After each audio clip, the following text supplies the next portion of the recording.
You walked in because you wanted something. A room, a meal, a movie, maybe just somewhere to spend the afternoon. But before you chose where to sit, where to walk, or what to look at, the building had already made its first move. The lights above you, the path beneath your feet, the music you barely noticed. Even the distance between one dorm and the next. None of it was placed there by accident. Because some of the most familiar places in your life are carefully designed to influence one thing: what you do next. And once you see how these places guide you, you'll start noticing it everywhere. Most people see buildings. We look for the decisions hiding inside them. This is Mr.WaitWhy. You enter a hotel, and almost immediately, the outside world begins to disappear. The lighting becomes warmer, the floor gets softer, the noise fades, and sometimes the entire building even has its own scent. That's intentional. Hotels are designed to make unfamiliar places feel comfortable as quickly as possible, because the more relaxed you feel, the easier it is to slow down, stay longer in shared spaces, and trust the experience you're paying for. That's why many hotels use consistent lighting, music, scents, and interior design throughout the property. Your room continues the same idea. Thick curtains block the outside world. Soft carpets reduce footsteps. Neutral colors lower visual stimulation, and the bed is often the brightest object in the room, quietly pulling your attention toward the place where the hotel wants you to rest. But perhaps the cleverest part is the lobby. It's not just an entrance, it's a transition zone, a carefully designed space that separates the stress of travel from the feeling that you finally arrived. You think you're simply checking in, but the hotel is already changing how you feel. But the next place wants something completely different. Hotels want you to slow down. Fast food restaurants need you to keep moving. Walk into a busy fast food restaurant and everything feels faster. Bright menu boards, short ordering lines, food prepared in minutes, tables positioned close to the counter. None of this is surprising. Speed is the entire business model. But the design isn't only about serving food quickly, it's also about reducing friction. Menus are placed high where customers can begin deciding before reaching the counter. Popular meals are grouped into combinations, making complicated choices easier. Digital kiosks guide customers through the order one step at a time. And after you get your food, the restaurant keeps working. Many locations use simple layouts, easy to clean surfaces, and seating designed for quick, casual meals rather than hours of lounging. Even the drive-thru is carefully engineered. The menu appears before the ordering point. The payment window comes next, then the pickup window. Each step separates one task from another, allowing multiple customers to move through the same system at once. The goal isn't to force you out, it's to remove every unnecessary delay, because in fast food, every extra minute matters. You walked in looking for a quick meal. The building was designed to make sure it stays that way. Because shopping malls don't just want you to reach a store, they want you to keep walking past dozens of others first. A shopping mall gives you hundreds of choices, but it rarely gives you the shortest path. The biggest stores are often placed far apart, sometimes at opposite ends of the building. These are called anchor stores, and their location helps create something valuable.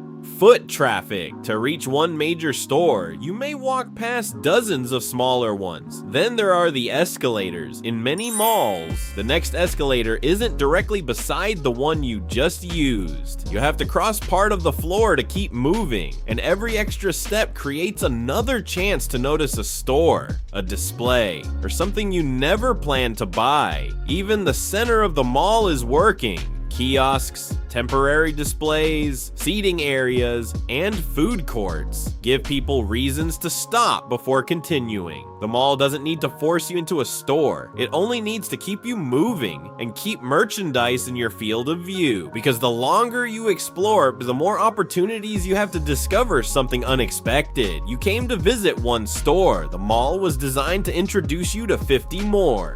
But the next place goes much further, because casinos aren't only designed to influence where you walk, they're designed to hold your attention for as long as possible. Walk into a casino, and one of the first things you may lose is your sense of time. Many casino floors reduce obvious reminders of the outside world. Few visible clocks, limited views outside, and a maze of machines, tables, lights, and pathways competing for your attention. That's the point. Casinos are built around continuous engagement. Slot machines create constant movement, sound, and anticipation. Gaming areas are arranged so there's almost always something happening within sight, and the pathways aren't always obvious. Instead of one straight route through the building, you may move around gaming areas, restaurants, bars, and attractions before reaching your destination. Even small wins can become part of the environment. Flashing lights and celebratory sounds make successful moments highly noticeable, keeping the floor feeling active. The casino doesn't need to tell you to stay. It only needs to make leaving feel less urgent, because when there is always another machine, another table, or another possibility just ahead, it's easy to say, one more minute, and then another. But the next place doesn't hide the path. It gives you one and makes sure you see almost everything along the way. Most stores let you choose where to go. Large furniture showrooms can do something very different. They give you a path. You enter looking for one item, but the route carries you through bedrooms, kitchens, living rooms, and dozens of products you never planned to see. The clever part is the order. Instead of showing isolated furniture, the store places products inside complete rooms. A lamp beside a sofa, glasses inside a kitchen, storage boxes under a bed. Suddenly, you're not just looking at products, you're imagining how they could fit into your life. And when you finally reach the marketplace, many of those products appear again. Smaller items are easy to pick up, the cart is already beside you, and the exit is still somewhere ahead. The store doesn't need to force you to buy anything. It simply controls what you see before you get the chance to leave. You came for one thing, but first, you had to walk past hundreds more. But the next place doesn't need you to keep walking. Once you're inside, it wants you sitting in one spot, while everything else is placed directly in your path.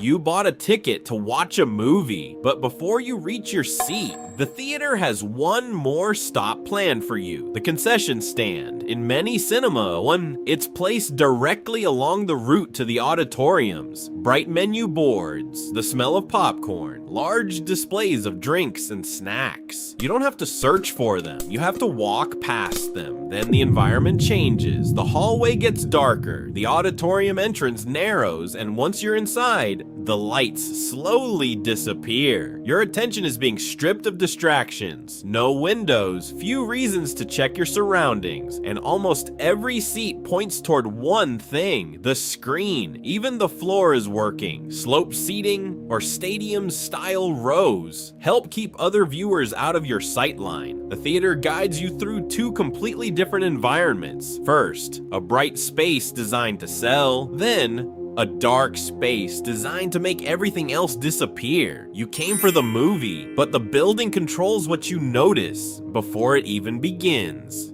And the final place also controls your attention, but instead of pointing everyone toward one screen, it decides what you see and in what order.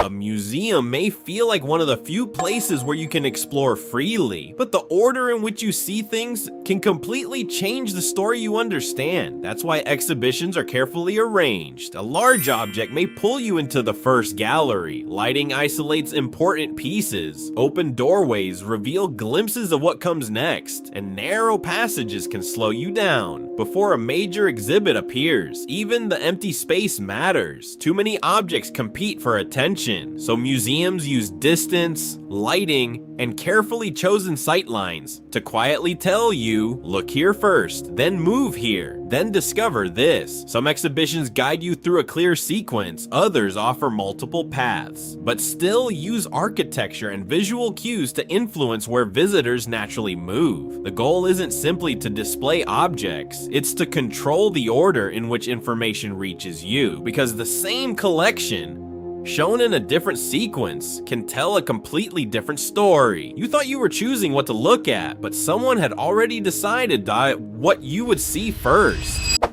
Hotels change how you feel. Restaurants change how quickly you move. Malls and showrooms change what you see. Casinos compete for your attention. Theaters focus it, and museums decide the order. Different places, different goals, but the same hidden idea.